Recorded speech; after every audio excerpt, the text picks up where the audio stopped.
Assalamualaikum warahmatullahi wabarakatuh. Alhamdulillah wassalatu wassalamu ala Rasulillah Muhammad bin Abdullah wa ala alihi wa sahbihi wa mawalah wa la hawla wa la quwwata illa billah. Subhanaka la ilma lana illa ma 'allamtana innaka antal alimul hakim. Rabbi shrah li sadri wa yassir li amri wa hlul 'uqdatam min lisani yafqahu qawli. Birahmatika ya arhamar rahimin walhamdulillahi rabbil alamin. Zairin wa zairat, para tetamu Allah subhanahu wa ta'ala, wabil khusus kepada owner Al-Aziziyah Ami Aziz Baswedan.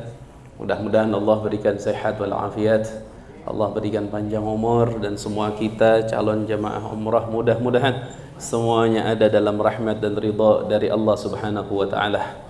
Kita talbiyah dulu, seperti Ami Aziz mulai talbiyah, kita talbiyah. Karena ketika kita talbiyah, itu adalah jawaban ketika talbiyahnya Nabi Ibrahim alaihissalam. Ya, labbaik Allahumma labbaik, labbaik la syarika laka labbaik, innal hamda wan ni'mata laka wal mulk la syarika lak. Masya Allah. Itu talbiyah, orang kalau sering baca itu selepas salat 5 waktu, akan mudah dia sampai ke tanah suci Mekah dan Madinah. Mudah banget. Nah, ini mudah-mudahan perjalanan semuanya ada dalam berkah dari Allah subhanahu wa ta'ala. Taib, yang pertama Bapak Ibu yang dirahmati oleh Allah subhanahu wa ta'ala, saya mau menyampaikan terlebih dahulu, orang kalau bisa umrah, apa sih manfaatnya? Orang selalu bertanya, orang kalau umrah apa sih manfaatnya? Gitu. Sebenarnya gini, orang umrah itu adalah orang-orang yang dipilih oleh Allah untuk Allah memberikan kebahagiaan kepadanya di dunia dan di akhirat. Kalau saya jabarkan semua mungkin gak cukup sampai buhur, tapi saya ambil satu hadis saja. Rasulullah sallallahu alaihi wasallam mengatakan dalam hadis ini, kata Rasulullah, al-hujjaj wal umar wafdullah. Orang yang pergi umrah mereka adalah tetamu-tetamu Allah. Sampai Nabi katakan, aina ma da'au ajabahumullah. Dimanapun mereka berdoa, Allah pasti ijabah. Dimanapun mereka berdoa, Allah pasti ijabah. Makanya kalau orang lagi umrah, jangan sekata-kata ini mulut, mesti dijaga. Pakai berdoa kebaikan-kebaikan dunia dan akhirat. Pertama, wa in istaghfaru ghafarahumullah. Kalau mereka minta ampun kepada Allah, mereka beristighfar, pasti Allah ampuni. Bahkan Nabi sallallahu alaihi wasallam tidak sampai di situ. Nabi langsung mengatakan, wa innallaha akhlafa bi kulli ma anfaqa dirhamun bi alfi dirhamin aw kama qala sallallahu alaihi wasallam. Nabi katakan, dan Allah janji akan mengganti semua yang dikeluarkan untuk berangkat umrah, 1 dirhamnya dibalas oleh Allah 1 juta dirham. Jadi dunianya dapat, akhiratnya dapat. Cuman tadi Ami Aziz ngomong, ibu-ibu belanja hati-hati, emang jangan banyak belanja ibu-ibu. Belanja cukup sekali ke pasar ya, tapi pulangnya 5 dus 4 dus. Banyak jemaah haji perempuan itu memang mereka sering beranak kali ya, sampai kopernya beranak gitu. 1 pulang jadi 3. Ini berbahaya nanti. Masya Allah. Jadi dunia dan akhiratnya sudah dijamin oleh Allah, mereka akan berbahagia. Mereka dibalas oleh Allah subhanahu wa ta'ala. Maka beruntunglah orang yang berangkat umrah, beruntunglah orang yang membantu, beruntunglah orang-orang yang menyelenggarakan, beruntunglah orang-orang yang ada di lingkaran kebaikan, terutama umrah ini. Amin ya rabbal alamin. Mudah-mudahan Al-Aziziyah terus maju dan berkah. Amin ya rabbal alamin. Jadi itu yang pertama. Itu yang pertama. Orang kalau pergi umrah udah jelas dibalas sama Allah. Tapi hati-hati, hati-hati. Ketika Nabi sallallahu alaihi wasallam menyampaikan bahwa ada 3 manusia yang selalu dijaga oleh Allah. Pertama, al-ghazi, orang yang turun di medan perang zaman dulu. Yang kedua, wal hujjaj, orang yang pergi haji, selalu ada di dalam penjagaan Allah. Yang ketiga, wal ummar, orang yang pergi umrah, dijaga sama Allah Subhanahu wa taala. Cuma Imam Ahmad ibn Hanbal radhiyallahu taala anhu mengatakan, tiga manusia ini akan ada dalam penjagaan Allah, perlindungan Allah, manakala dia punya niat yang baik.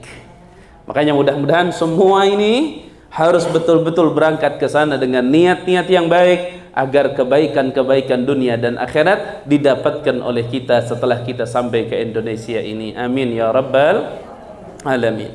Baik Bapak Ibu, dalam manasik ini saya akan menyampaikan tiga hal yang sangat penting, dan mungkin nanti di dalam pembahasan rukun atau wajibat atau sunnah saya tidak mau runtutkan satu-satu, tapi saya mau buat seperti peta seakan-akan kita sedang berjalan, sehingga nanti mudah untuk difahami sampai selesai, sampai tahallul. Cuma yang pertama Bapak Ibu, ada musibah besar sebenarnya yang terjadi kepada sebagian kecil saudara muslim muslimah kita yang ketika pergi umrah.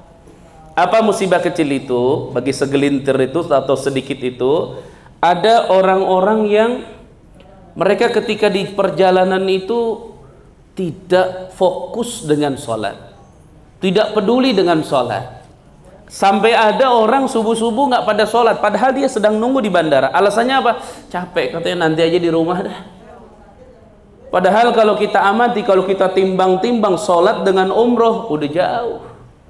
Kalau orang umroh meninggalkan sholat, lebih baik jangan umroh. Kalau walaupun orang muslim nggak akan begitu, sholat tetap akan dia kejar, karena ini peringkat nomor 1. Umroh akan tetap dia kejar. Karena seorang mukmin yang sempurna selalu ingin mendapatkan kesempurnaan dalam segala hal, terutama ibadah kepada Allah. Itu ada kejadian. Maka oleh sebab itu, saya akan menyampaikan terlebih dahulu kasih sayang Allah terhadap musafir. Jadi musafir itu tadi, ketika doanya diijabah, istighfarnya diterima, bahkan semua yang dia infakkan dibalas oleh Allah, ternyata Allah kasih sayangnya nggak sampai di situ. Allah berikan keringanan kepada orang-orang musafir. Salah satu contoh yang terkenal adalah dalam bab salat, ada namanya salat qasar. 4 rakaat didiskon oleh Allah jadi berapa? 2 rakaat. Biasanya ibu-ibu kalau musafir jauh salatnya 2 apa 4? Bapak-bapak 2 apa 4? Kalau musafir jauh. Ada orang begini soalnya, enggak, saya mau 2 enggak suka, saya mau mending 4 aja. Saya mau 4 pokoknya. Musafir kamu jauh loh. Enggak, saya mau 4. Perasaan kurang srek kalau 2 itu. Jadi saya mau fahamkan. Ibu-ibu kalau pergi ke mall terdekat, tiba-tiba ke situ ada diskon 50%. Harganya 200 jadi 100.000. Ibu-ibu punten, baju berapa? 200.000, didiskon 50% jadi 100.000. Ibu-ibu mau bayar harga 100 atau 200? Kalau ibu-ibu ngotot pengen 200, saya nggak mau, saya tetap mau 200. Nggak mau saya didiskon 200 ya. Kira-kira tuh ibu-ibu gimana? Error ya. Dikasih diskon malah dia minta harga normal. Itu maksudnya gambaran kecil, Allah itu ngasih diskon, ngasih keringanan dalam bahasa fikih. Itu melihat karena orang musafir punya tingkat kesulitan, makanya Allah balancekan, Allah sejajarkan. Musasafarnya berat, Allah kasih ringan. Ketika di rumah kita ringan, Allah kasih sedikit berat, artinya sama. Makanya Bapak Ibu harus paham dulu di sini. Ketika Bapak Ibu ada di rumah dan ibadah normal, sholat duhur di waktunya, asar di waktunya 4-4, maghrib di waktunya 3, isya di waktunya 4, itu disebut dalam ilmu hadis atau sebutan bahasa Nabi disebut namanya azimah. Saya ulangi, disebut namanya azimah. Jadi ketika normal di rumah masing-masing itu azimah. Ketika Bapak Ibu musafir jalan seperti safar yang mulia ini ke Masjid Nabawi, ke Masjid Makkah, Al-Haram Al-Makkah, itu ketika safar, maka ibadah azimah itu berubah menjadi rukhsah.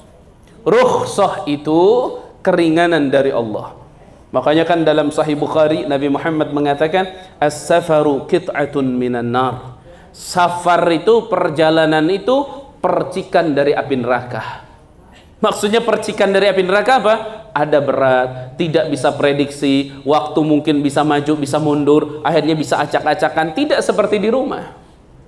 Ya kan? Mesti nunggu, periksa ini, periksa itu. Akhirnya ketika ada tingkat kesulitan, maka Allah berikan keringanan. Nah Bapak Ibu, ketika ada keringanan disebut namanya rukhsah. Ketika tidak ada keringanan disebut namanya azimah. Azimah pada tempatnya, rukhsah di waktunya, itu di sisi Allah sama, tidak ada bedanya. Makanya dalam Musnad Imam Ahmad, riwayat beliau kepada gurunya Abu Ishaq Ar-Rahawi sampai kepada Rasulullah sallallahu alaihi wasallam, Nabi mengatakan, innallaha yuhibbu an tu'ta rukhasuhu kama yuhibbu an tu'ta azaimuhu. Sesungguhnya Allah, kata Nabi, sangat senang, cinta ketika azimahnya dilakukan, seperti Allah cinta dan suka ketika rukhsahnya dilakukan. Makanya Bapak Ibu, ketika Bapak Ibu sholat 2 rakaat di safar dan Bapak Ibu sholat zuhur 4 rakaat di rumah, itu di sisi Allah pahalanya sama. Kenapa? Karena rukhsah di tempatnya, azimah di tempatnya, dua-duanya sama di sisi Allah Subhanahu wa taala. Jadi di sini saya mau ngasih kepercayaan diri dulu, jangan sampai punya ragu dalam menjalankan qashar dan jamak ketika sholat. Karena posisinya Bapak Ibu nanti, tadi saya amati di buku, saya baca, Bapak Ibu nanti akan sampai di Bandara Soekarno-Hatta itu, ini saya kasih contoh, itu jam 15 atau jam 3. Berarti Bapak Ibu di sini sudah sholat duhur dan upayakan dijamak dengan sholat asar. Apabila tidak pun karena zuhurnya masih di rumah, maka asarnya bisa di bandara. Tapi yang saya mau soroti di sini adalah pesawat itu berangkat 19.05 kurang lebih, berarti maghrib itu Bapak Ibu sudah jalan ke dalam. Ini yang mau saya sampaikan, satu poin penting yang jarang dilakukan oleh jamaah-jamaah di luar sana. Apa itu? Bapak Ibu, dalam keadaan musafir, Nabi sallallahu alaihi wasallam berpesan, poin yang pertama adalah dawamkan wudu. Dawamkan wudu, wudu didawamkan. Kalaupun Bapak Ibu batal, di waktu tenang segera cari tempat wudu. Kalaupun ada kesulitan, umpama Ustaz kami kalau wudu gimana cari air susah, maka boleh bawa yang semprotan itu. Enggak bawa semprotan, isiin air, masukin. Nanti apa? Nanti ketika mau wudu tinggal disemprotkan ke muka, tinggal diratakan, nawaitu raf'al hadatsil asghari fardulillahi ta'ala, kemudian tangan, kemudian rambut, kemudian kaki. Ambil yang wajibnya saja. Kenapa musafir harus atau dianjurkan oleh Nabi untuk terus-terusan punya wudu? Poin yang pertama, berdasarkan hadis qudsi, Allah Subhanahu wa ta'ala berbicara kepada Nabi Musa, kata Allah, ya Musa, idza asabatka musibatun wa anta ala ghairi wudu ala ghairi taharah fala talumanna illa nafsak. Kata Allah, wahai Musa, andaikan engkau tertimpa musibah dan ketika itu engkau tidak memiliki taharah, maka jangan menyalahkan siapapun, salahkan dirimu sendiri. Ulama ahli hadis sepakat bahwa kalimat tersebut menjadi sebuah kabar bahwa Allah akan menjamin keselamatan musafir ketika mereka memiliki wudu. Itu yang pertama. Dan yang kedua, keuntungan orang yang punya wudu apa? Ketika waktu sholat tiba, dia nggak mikir wudu lagi. Dia tinggal sholat. Seperti ketika berangkat Bapak Ibu, mohon maaf, ini yang berangkat 1 Desember atau 27 November, ini maghribnya harus di jama takdim. Karena nanti jam 7 Isya itu sudah naik ke pesawat dan tidak bisa sholat lagi. Maka jama takdim di situ sangat penting. Saya ingatkan di situ. Nah nanti tambahan yang terakhir yang berkaitan sholat. Ketika Bapak Ibu ada di pesawat berangkat, naik Saudia, maka posisi sampai sesuai tadi pengumuman jam 10 pagi waktu Jeddah, maka otomatis Bapak Ibu akan ada waktu subuh di dalam pesawat. Saya tidak mau panjang lebar bahas ini, karena dari kemarin, dari dulu selalu pembahasan ini dijadikan perdebatan. Ada yang bilang sholat begini sempurnakan, cukup tayamum, sholat aja cukup begini, silahkan. Saya tidak mau komentar masalah ini, mengikuti perdebatannya tidak. Memang masalah ini berbeda-beda pendapat. Kenapa? Karena Nabi belum pernah menjalankannya. Bagaimana belum pernah menjalankannya? Karena nggak ada pesawat di zaman Nabi.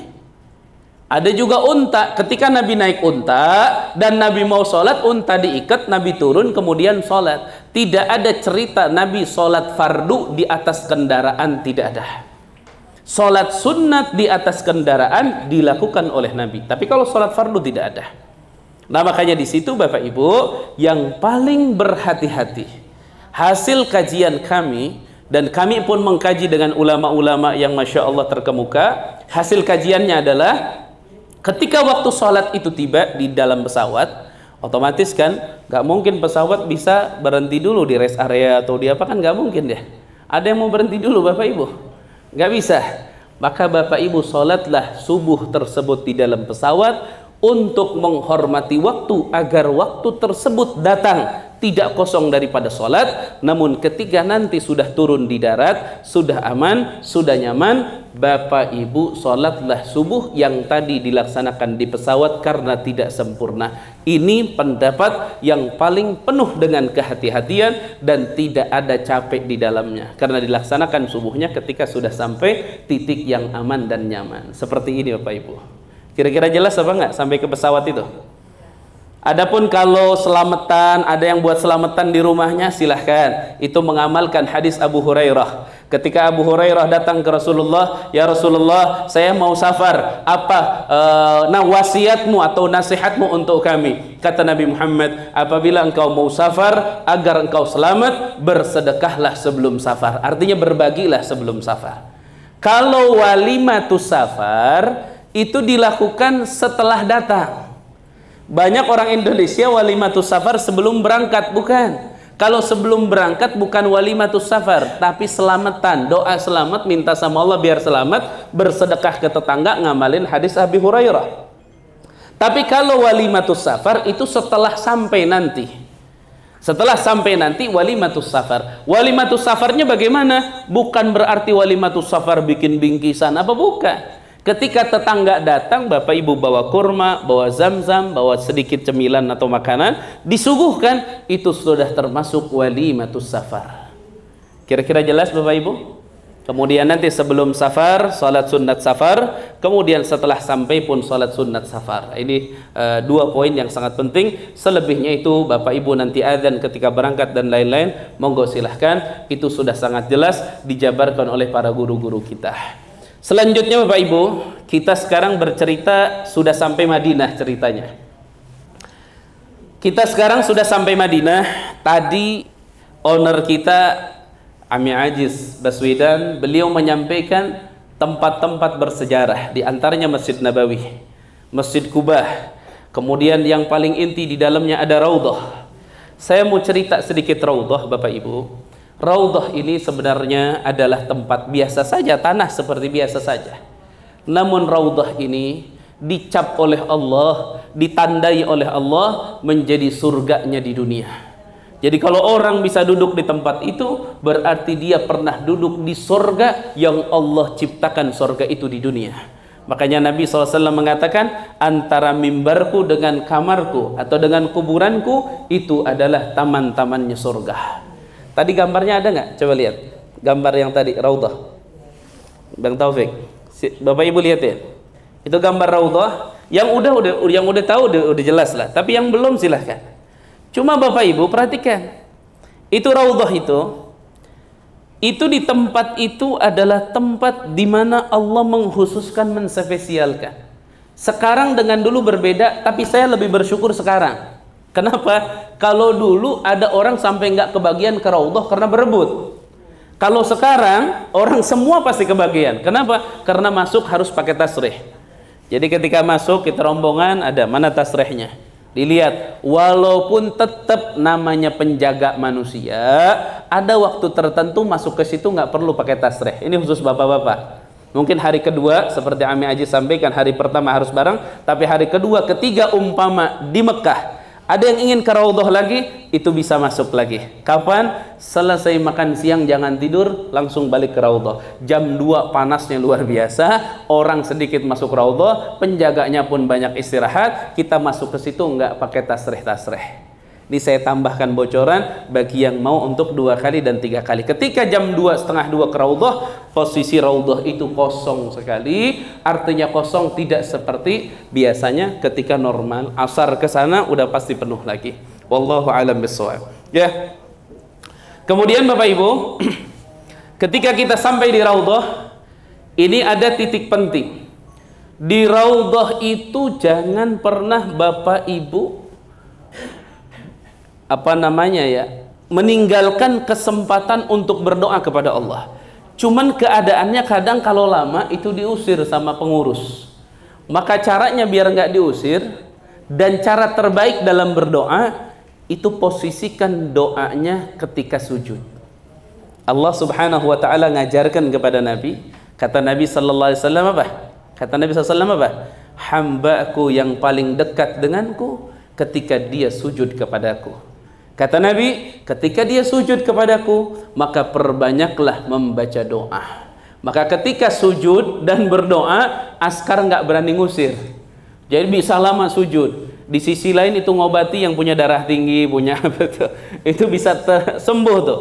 Makanya mohon maaf, yang darahnya nggak teratur, yang darahnya nggak rapi, sujudnya mesti lama. Karena kondisi sujud lama ini peredaran darah cepat sesuai kebutuhan. Wallahu a'lam bishawab. Jadi di Raudhah laksanakanlah seperti itu agar kita punya waktu sedikit lama, karena hajat kita pasti banyak, dunia dan akhirat kita. Masya Allah. Makanya ini kalau sampai sana nanti para pengurus Al-Aziziyah mesti didoain juga nih. Ya, semuanya mesti didoain, dan tolong tambahkan satu doa. Apa? Ya Allah, sampaikanlah ke tempat mulia ini saudara-saudariku yang belum sampai. Doa itu. Ketika ada orang berdoa itu, siapapun yang datang nanti ke sana setelah kita, maka Allah akan mencatatkan pahala mereka untuk kita. Karena kita termasuk yang ikut andil di dalam berdoa agar mereka sampai ke dalam tempat yang mulia itu. Jelas semuanya? Oke. Kemudian kita siap-siap sekarang ke inti pembahasan, yaitu membahas masalah umrah. Di sini saya akan bahas mengikuti sesuai peta, supaya Bapak Ibu gampang memahaminya, dan titik-titik yang rawan kena dam mau saya ingatkan. Ini dari sini mesti ada gambaran. Memang kalau umroh itu sendiri gampang. Kalau bicara syarat udah komplit semuanya. Makanya ada di hotel syaratnya udah komplit. Muslim, berakal, balik sama apa? Mampu. Bapak Ibu kalau nggak berakal nggak mungkin ada di hotel ini. Ya, makanya kita bersyukur sama Allah. Kita diberi apa? Akal sehat, agama Islam, baligh dan mampu. Rukun umroh, wajib umroh, itu gampang semua. Itu gampang semua. Ihram, nanti kita bahas. Tawaf, sa'i, tahallul. 4. Tartib itu cuma nunjukin yang pertama mesti pertama, kedua kedua, ketiga ketiga, dan seterusnya. Tapi saya mau bahas ini masalah dengan cara kita berjalan agar Bapak Ibu punya gambaran. Perhatikan. Bayangkan saat ini kita di Mekah, di Madinah, dan mutawif kita mengumumkan bahwa zuhur nanti kita berangkat ke Mekah. Oke. Apa yang pertama harus kita lakukan? Yang pertama harus kita lakukan adalah isti'dad lil ihram, persiapan untuk ihram. Setelah koper disiapin, pakaian disiapin, dirapihin semua untuk perjalanan nanti zuhur, maka Bapak Ibu mandi. Namanya mandi ihram. Karena kalau nanti mandinya di Bir Ali nggak bisa. Ya, nggak bisanya kenapa?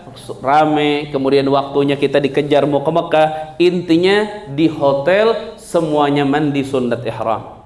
Kemudian sudah mandi sunat ihram, potong kuku, bulu-bulu dikerok, dirapihkan, kalau jenggot jangan.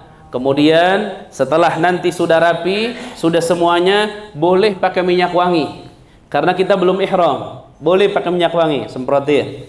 Silahkan. Kalau ketiaknya yang agak sedikit beraroma, pakai apa terserahlah. Pokoknya amankan titik-titik yang bisa melahirkan bau-bau yang tidak sedap. Setelah beres, maka semua naik bis. Ketika di bis itu tidak dianjurkan talbiyah. Kadang-kadang ada yang talbiyah, labbaik Allahumma labbaik. Saat itu belum. Akhirnya apa? Bis ini jalan sampailah ke sebuah tempat namanya Bir Ali. Di situ pasti turun. Kenapa? Karena di situ adalah miqat. Bapak Ibu bertanya yang belum pernah atau yang pernah tapi lupa, miqat itu apa sih Ustaz? Miqat itu adalah tempat yang ditunjuk oleh Nabi untuk menjatuhkan niat ihram di tempat tersebut. Kalau tidak umrohnya sah, umrohnya jadi, cuma wajib membayar dam. Wajib bayar dam. 1 ekor kambing berapa Mi Haji sekarang? Sekitar orang sini mungkin sekitar 1,5 juta. Masya Allah, sekitar 1,5 sampai 2 juta ninggalin miqat. Jadi miqat itu tempat yang ditunjuk oleh Nabi untuk menjatuhkan niat. Kalau tidak di situ, berarti kita meninggalkan kewajiban. Kewajiban kalau ditinggalkan, umrohnya tetap sah, tapi wajib membayar dam. Makanya Bapak Ibu, saya tuh sama Al-Aziziyah itu pernah beberapa kali, alhamdulillah, hanya pas corona kita kurang komunikasi, akhirnya corona memisahkan kita, Masya Allah. Ya, itu subhanallah. Dari dulu itu Al-Aziziyah nggak pernah ceritanya ada pesawat Jeddah langsung Mekah, nggak ada. Ini saya mau kasih titik nih, lihat ya. Tolong stabilo nih. Kalau umroh dari Jeddah langsung ke Mekah, ini umroh paling repot khususnya bagi kaum laki-laki. Kenapa disebut umroh paling repot? Karena ngatur posisi miqatnya di mana. Di Ulam-Lam, masih di atas pesawat nih pesawatnya. Di Jeddah Kodim, nanti nunggu pesawat 1 jam sebelum landing. Ini sebuah kesulitan. Belum di pesawat nanti harus ganti pakaian ihram. Kalau gantinya di Jakarta kelamaan, repot. Makanya Al-Aziziyah subhanallah selalu memberikan yang terbaik, selalu memberikan yang paling bagus untuk jamaahnya. Hanya terkadang kendala maskapai atau apa itu di luar wewenang Al-Aziziyah, itu lain lagi, itu mereka yang punya urusan. Al-Aziziyah mengikuti ketetapan mereka. Jadi ketika ada perubahan itu dari mereka, bukan dari Al-Aziziyah. Ini poin yang sangat penting. Makanya ketika sampai ke Madinah, itu adalah nikmat besar karena kita istirahat dulu, ibaratnya ketemu Nabi dulu, udah tenang semuanya, udah kita rapih semuanya, udah kita didekatkan dengan makhluk Allah yang paling mulia. Barulah kita beraba-aba mendatangi Baitullah, titik utama dan menjadi titik tujuan utama kita. Nah, ketika nanti di bis sampai di Bir Ali, Bapak Ibu sudah wangi bajunya, sudah mandi, bahkan kalau wudu batal, wudu lagi. Nanti ngapain? Masuklah ke masjid, sholat sunat ihram. Setelah masuk ke masjid sholat sunat ihram, ini posisinya pakaiannya untuk laki-laki sudah ganti. Jadi bukan pakaian ini lagi. Kalau yang bapak-bapak misal gini, Ustadz, aduh saya pakai pakaian ihram gimana ya? Pakai pakaian ihram itu gampang. Yang penting patokannya 2. 1, menutupi aurat yang bagian bawah. Yang kedua, kencang dan kuat. Patokannya itu aja. Karena kalau nutupi aurat tapi longgar, khawatir labbaik Allahumma labbaik, kain ihram di sana. Nanti repot bisa-bisa yang begini. Ya, makanya kalau bapak-bapak yang sulit, saya di sini nggak praktekkan lagi, cukup buka channel Al-Aziziyah, di situ sudah ada tata cara pakai kain ihram. Udah ada kan namanya Aziziyah? Ada di situ. Di Al-Aziziyah. Silahkan nanti pas istirahat dibuka. Ya, itu gampang sekali, tidak susah. Ya. Al-Aziziyah komplit sudah, ngajinya di daratnya ada, YouTube-nya ada, tanya jawabnya nanti ada, semuanya ada. Kenapa ada? Karena ingin jamaah itu sempurna dalam menjalankan ibadah kepada Allah Subhanahu wa ta'ala. Kemudian setelah salat sunat ihram, jamaah nanti dibimbing niat. Bapak Ibu kan bertanya gini nih, Ustadz, ihram itu setahu saya katanya niat. Iya. Kok niat disebut ihram sih Ustaz? Kok nggak disebut niat aja udah niat gitu? Kok disebutnya ihram? Perhatikan. Kenapa niat ini disebutnya ihram? Ihram itu kata bahasa Arab dari ahrama yuhrimu ihraman. Artinya ihraman itu apa? Mengharamkan. Kenapa niat masuk umroh dikatakan mengharamkan? Karena ada hal-hal yang tadinya halal sebelum niat. Ketika niat dilakukan, maka hal tersebut menjadi haram. Salah satu contoh, potong rambut atau jatuh rambut, mencabut rambut, halal. Bapak Ibu sekarang mau potong rambut silahkan. Tapi kalau sudah niat, haram apa tidak? Haram. Halal, niat jadi haram. Maka jadi sebut niat ini namanya ihram. Potong rambut, potong kuku, halal. Ketika beres niat jadi apa? Haram. Ngeburu-buruan, halal. Setelah niat, haram. Pakai wewangian, halal. Setelah niat, haram. Laki-laki nutupi kepala. Laki-laki menutupi kepala. Sekarang berangkat nih pakai peci, pakai apa? Halal, silahkan. Tapi kalau nanti sudah niat, maka hukumnya haram. Ibu-ibu nutupin wajah. Sekarang boleh silahkan. Pakai cadar, pakai masker, pakai apa silahkan. Tapi ketika nanti sudah sampai di sana dan niat, maka itu haram. Atau mungkin ada Ami Aziz yang suami istri berangkat? Ada. Waduh, Masya Allah. Produksi di sana berarti? Insya Allah. Oh, Masya Allah. Biasanya orang Jakarta atau orang Indonesia ada istilah begini, bawa istri ke sana sekalian. Kenapa? Biasanya kalau ladang dari Mekah, anaknya mancung-mancung. Masya Allah. Tapi itu mujarab. Itu mujarab. Yang produksi Mekah pasti mancung-mancung. Nggak tahu, berkah kali ya. Ini yang suami istri. Kalau sebelum niat di Madinah, silahkan. Tapi kalau sudah niat nanti, sudah niat, itu haram bersetubuh. Dilarang sama Allah. Makanya niat dikatakan ihram karena dia mengharamkan sesuatu yang sebelumnya halal, setelahnya menjadi haram. Jadi Bapak Ibu, ketika sudah dibimbing niat oleh mutawif dan berangkat menuju ke Mekah, kondisinya saat ini muhrim, yang tadi disampaikan perkara halal sekarang menjadi haram. Kalau terjadi Anda kena dam, apabila disengaja maka dosa, apabila tidak berdosa, namun dam tetap diwajibkan. Seperti motong kuku nggak sengaja nih, ada orang kan iseng pakai gigi. Ketika copot tuh gigi, kukunya copot, satu liter beras. 2 copot berbarengan, artinya dalam waktu berdekatan 2 liter. 3 copot, potong kuku 3, bayar seekor kambing. Bayangkan. Nggak boleh. Makanya Bapak Ibu yang dirahmati oleh Allah, sudah ihram, haram menjalankan perkara tadi, akhirnya bis berangkat. Barulah di sini mulai bertalbiyah. Laki-laki talbiyah, kencengin. Perempuan pelanin, jangan ikutan kenceng, pelanin aja. Sekiranya keluar huruf labbaik Allahumma labbaik, nanti pemimpin di sana yang ngatur. Ini titik yang sangat penting. Hati-hati.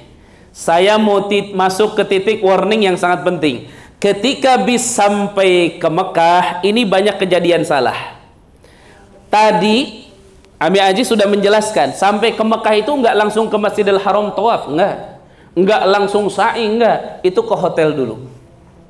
Nanti ketika ke hotel, Ami Aziz tadi sampaikan itu bukan tidur-tiduran, bukan, tapi persiapan, istirahat sejenak dulu. Nah, banyak kasus kejadian khususnya bapak-bapak, karena salah satu yang diharamkan ketika umrah, ketika sudah niat, memakai pakaian yang menyarung, salah satunya diharamkan kepada kaum laki-laki.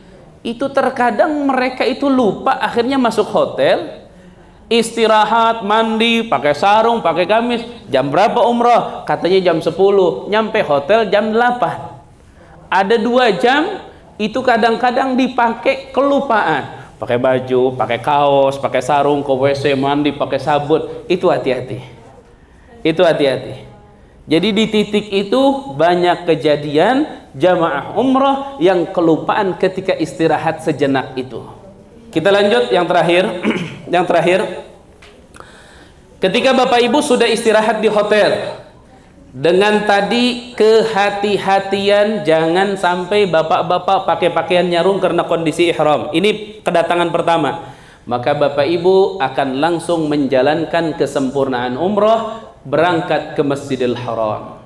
Kalau yang di Lemerdian tadi itu keluar hotel naik bis langsung ke basement Tower Zamzam, jalan kaki naik ke atas, nanti Bapak Ibu akan langsung sampai ke Ka'bah Al-Mukarramah. Bapak Ibu tolong di garis bawahi, perhatikan ada hadis Nabi penting sekali. Nabi pernah mengatakan tanda orang yang akan selamat di akhirat itu adalah orang yang ketika melihat Ka'bah dia menangis. Melihat Ka'bah pertama kali, apalagi yang berkali-kali dia menangis, itu tanda orang akan selamat di akhirat. Sampai Nabi bilang, kalau ada yang melihat Ka'bah nggak bisa menangis, nggak bisa, maka berusahalah untuk menangis karena dia nggak bisa menangis. Sampai seperti itu. Makanya ketika kita turun dari eskalator dan lihat Ka'bah pertama, itu sudah banyak orang di situ nggak bisa nahan air mata, dan itu connect sudah. Karena apa connect? Bapak Ibu pernah nggak dengar ceritanya? Ka'bah dibuat oleh Allah pertama kali ada kejadian apa? Pernah dengar cerita itu nggak? Ntar saya lihat cukup waktunya nggak? Oh masih jam 10 ya? Jam 10 ya? Jam 10? Iya lewat 1 jam. Nih Bapak Ibu, perhatikan. Kenapa saya kaitkan tadi ngelihat Ka'bah? Nih, kalau Bapak Ibu bertanya, Ustadz, Allah itu nyiptain Ka'bah untuk apa sih? Tiba-tiba nyiptain atau gimana? Bukan. Allah itu menciptakan Ka'bah. Ketika Allah murka kepada para malaikat, maka para malaikat itu bertawaf di Baitul Ma'mur yang ada di atas langit ketujuh. Ketika para malaikat tawaf di Baitul Ma'mur, Allah akhirnya memaafkan para malaikat. Ketika itu Allah mengatakan, "Hei malaikat, kalian turun ke bumi, bangunlah Ka'bah. Sebagaimana kalian tawaf di Baitul Ma'mur, aku maafkan kalian." Maka seperti itulah Bani Adam yang tawaf di keliling Ka'bah, maka dia akan aku ampuni. Makanya Ka'bah itu menjadi bangunan yang menjadi patokan. Orang yang pernah ngelilingi Ka'bah dengan iman, pasti dia selamat. Bahkan Nabi pun mengatakan yang lihat Ka'bah menangis, dia akan selamat. Dan bayangkan lagi, kalau kita sampai bisa mencium Hajar Aswad, Masya Allah. Cuma ibu-ibu, pesan saya, jangan cium Hajar Aswad. Kenapa jangan? Karena desak-desakannya sulit, kesian perempuan. Makanya kalau perempuan Ami Aziz, saya teringat sabda Nabi Ami Aziz. Walaupun hadisnya tidak sahih, hasan, Nabi SAW mengatakan seorang istri apabila ikhlas mencium kening suaminya, itu lebih baik daripada mencium 70 kali Hajar Aswad. Masya Allah. Tapi tolong ya, kalau dengar hadis ini jangan mentang-mentang suami pahalanya besar ketika dicium keningnya dipanggil, Hajar Aswad sini dong. Jangan, saya titip pesan jangan. Jangan, sakit hati bisa-bisa. Hajar Aswad, ta'al, jangan. Ya, itu subhanallah. Makanya Bapak Ibu yang dirahmati oleh Allah Subhanahu wa taala, yang sampai ke Ka'bah, sudahlah. Sudah nggak bisa kita gambarin betapa besar nikmat Allah ketika sampai ke Ka'bah. Ketika orang mandang Ka'bah dengan keimanan. Sayyidina Umar ketika nyium Hajar Aswad, mohon maaf, Sayyidina Abdullah bin Umar ketika nyium Hajar Aswad ngomong begini, batu, saya mendatangi engkau, nyium engkau, apa untungnya? Engkau ini batu, katanya. Ditepak di belakang sama abahnya. Gak boleh ngomong begitu. Gak boleh, kenapa? Kata Rasulullah SAW, orang yang nyium Hajar Aswad, namanya tercatat di surga. Oh, kalau nggak bisa gimana? Istilah Hajar Aswad, tercatat namanya di surga. Makanya itu keuntungan. Makanya orang Islam sebenarnya dia nggak akan pernah perhitungan berapa puluh juta keluar, nggak, karena yang dia dapat melebihi daripada segalanya. Sebenarnya begitu, cuman hawa nafsu kadang-kadang ngegoda kita. Sayang lo umroh, mendingan pakai bisnis dulu. Sayang lo umroh, itu gara-garanya. Padahal kalau dia tahu apa yang dia dapatkan itu istimewa luar biasa, puluhan juta ini nggak ada apa-apanya dibanding apa yang dia dapat. Makanya mudah-mudahan semua mendapatkan kesempurnaan selama di sana. Amin ya rabbal alamin. Nah Bapak Ibu, talbiyah terus berjalan sampailah kita ke Ka'bah. Perhatikan. Yang pertama kali akan dilakukan di Ka'bah di Masjidil Haram adalah tawaful ifadah. Di titik ini ada satu titik yang perlu saya garis bawahi karena banyak yang kejadian. Pertama, gambar Ka'bah mana Bang Taufik? Pertama Bapak Ibu, kita itu mulai tawaf nanti di Ka'bah, itu posisi memulainya itu di Hajar Aswad. Ada rukun Hajar Aswad nanti, Hajar Aswadnya. Ya, perhatikan di mana di Hajar Aswad. Perhatikan. Di Hajar Aswad itu adalah mulai putaran pertama. Artinya putaran itu mulai di situ sampai nanti ngeliling, ketemu Hajar Aswad lagi, itu baru dihitung 1. Muter lagi ketemu Hajar Aswad dihitung 2. Muter lagi ketemu Hajar Aswad dihitung 3. Tapi garis bawah ini, kalau bisa stabilonya yang medok. Apa? Ada orang-orang ketika sampai Hajar Aswad, kan disunatkan istilam, berlambai tangan. Itu kadang-kadang berlambai tangannya begini, sambil dia maju. Ini hati-hati, putarannya tidak dihitung. Kenapa? Karena syarat ketika tawaf harus menjadikan Ka'bah itu ada di sebelah kiri orang yang tawaf. Tuh, ini Ka'bah. Loh, Ka'bah. Nah, alhamdulillah, ini yang saya tunggu-tunggu nih. Perhatikan kemari. Ini yang Hajar Aswad di sini. Oke. Jadi mulai di sini, muter ke sana, nanti saya ada titik rahasia di sini saya mau sampaikan. Ini muter dulu ke sana. Nah, tawaf itu di samping dia harus punya wudhu, di samping dia harus nutup aurat, tawaf itu harus menjadikan Ka'bah di kiri kita. Jadi Ka'bah itu ada di kiri. Tuh.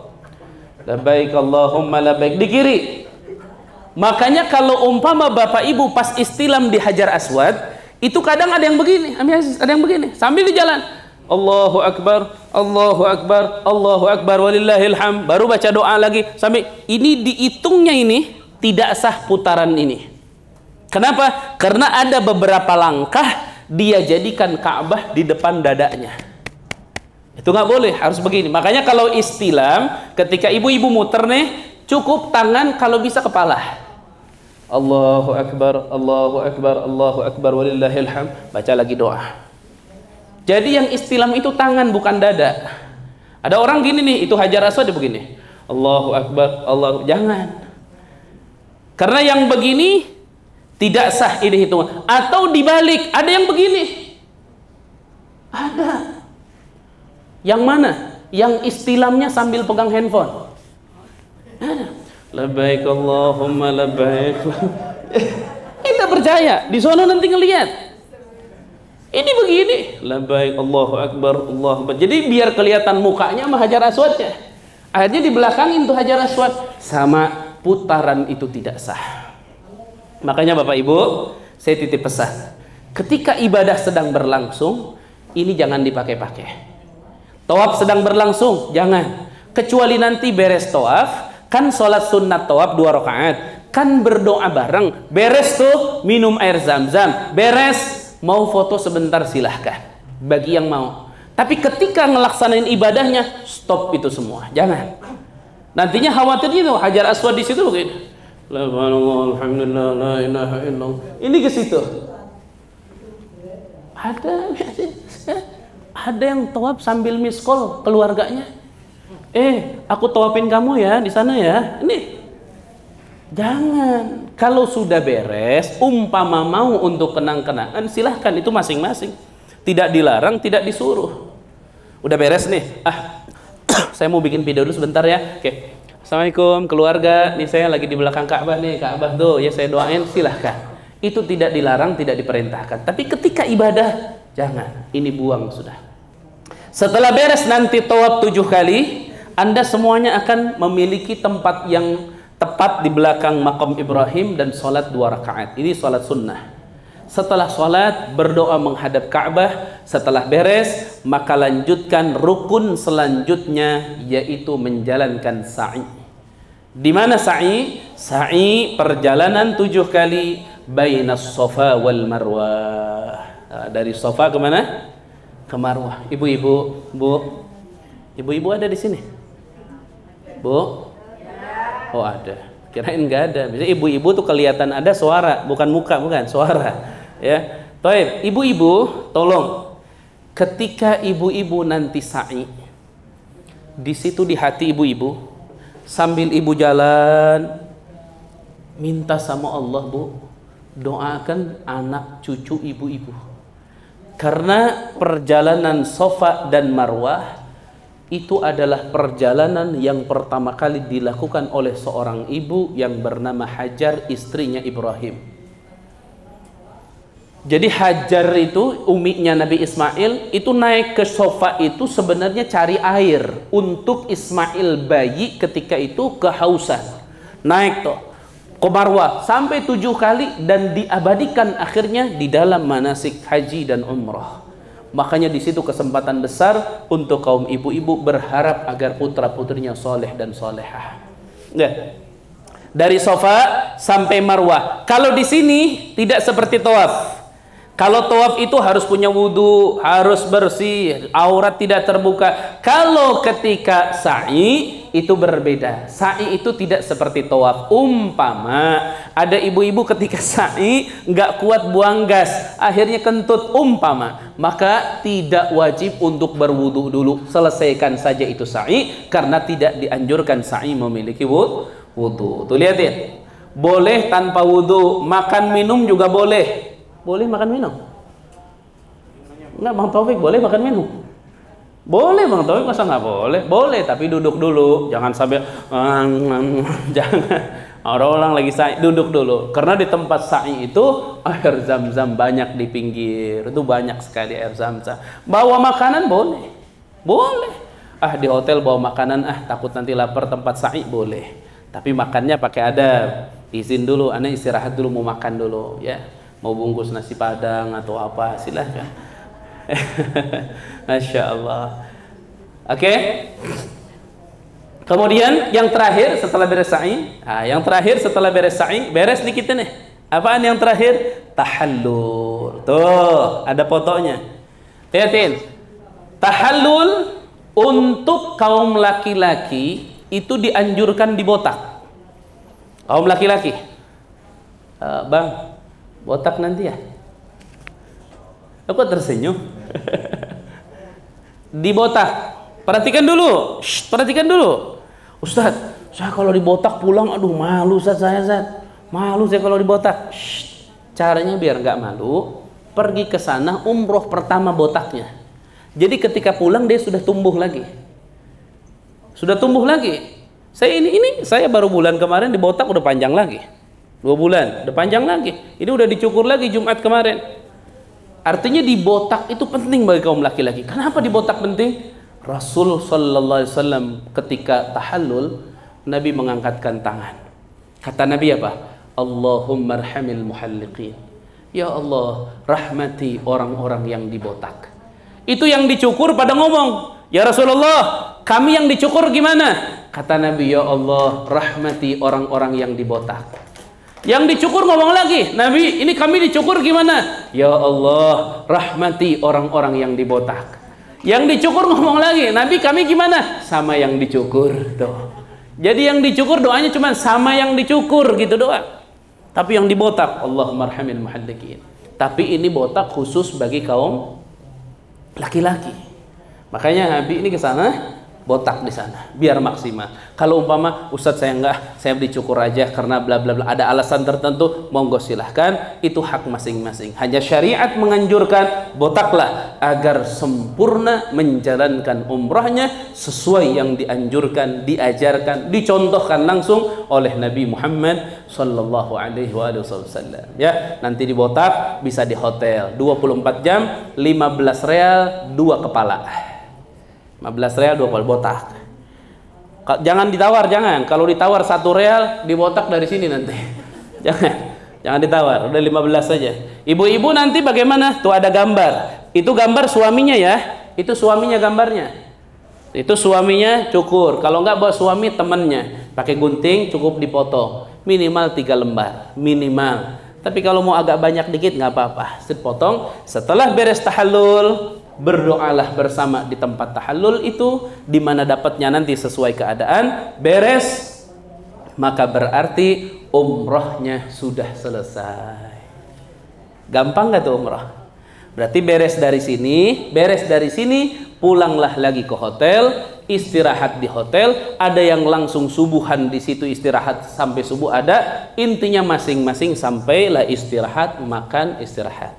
Nanti ketika jalan-jalan atau city tour bahasanya dan melanjutkan umroh kedua bagi yang mau umroh kedua. Atau mungkin ada yang begini, Ustadz, saya mau umroh kedua tapi saya mau umrohkan bapak dan ibu saya yang sudah wafat, atau saya mau umrohkan nenek saya, kakek saya yang sudah wafat. Boleh apa enggak, Ustadz? Boleh mengumrohkan orang yang sudah wafat dengan catatan orang tersebut belum menjalankan umroh sama sekali.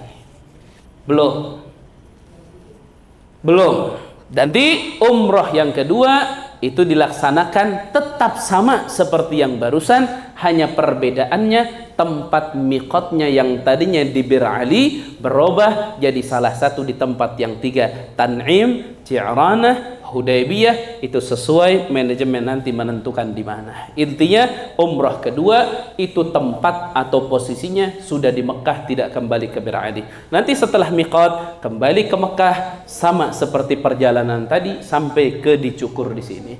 Cuman Bapak Ibu kalau ada yang begini, Ustadz, kalau saya nanti niat ihramnya itu untuk keluarga saya yang sudah wafat, bagaimana Ustadz? Ibu-ibu cukup saya ihram di hati, saya niat umroh dari, sebutkan siapa, almarhum fulan bin fulan, dan saya ihramkan umroh ini karena Allah, baru talbiyah dan jalan.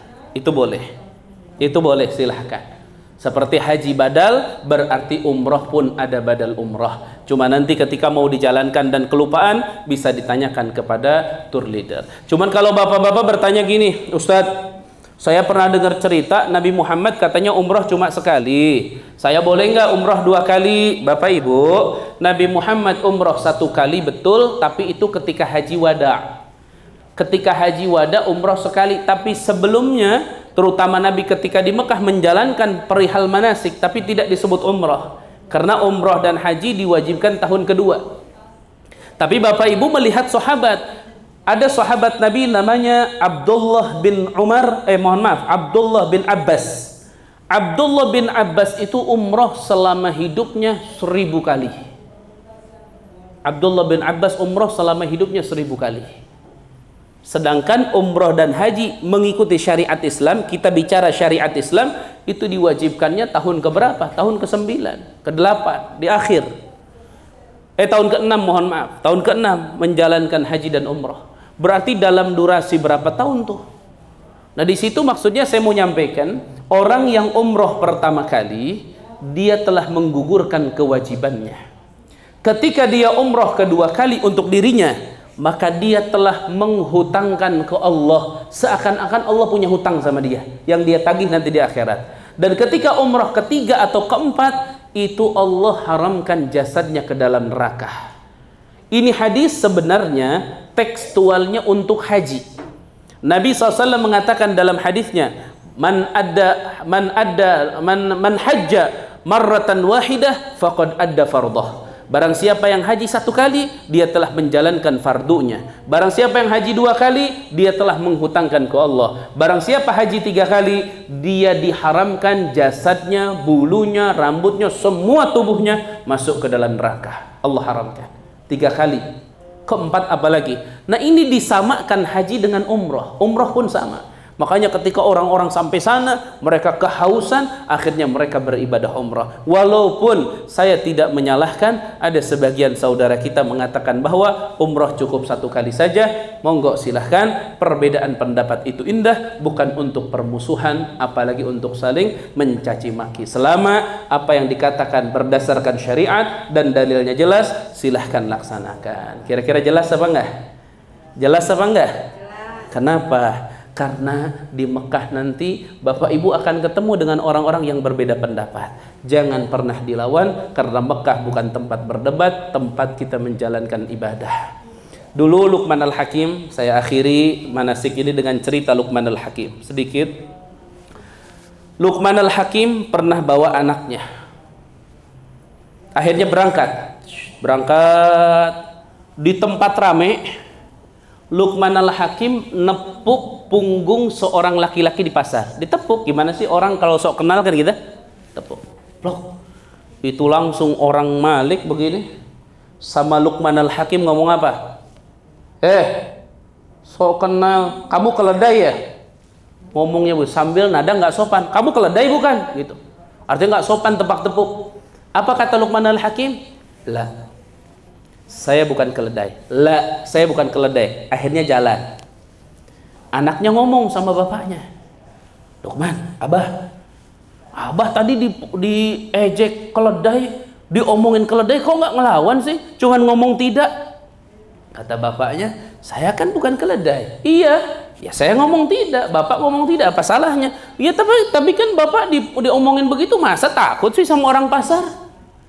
Ya, kata abahnya, oke, kamu lihat sekarang. Ayah, jalanlah Luqman Al-Hakim sama anaknya. Ini anaknya, akhirnya nepuk orang. Sama, kamu tepuk sekarang, tepuk. Malik, orangnya yang sama nih. Orang Malik, tepuk, kamu keledai ya? Langsung anaknya sedikit ngejawab, keledai itu dilahirkan sama ibunya. Saya ini manusia. Manusia apa kamu kayak keledai? Akhirnya apa? Berdebat.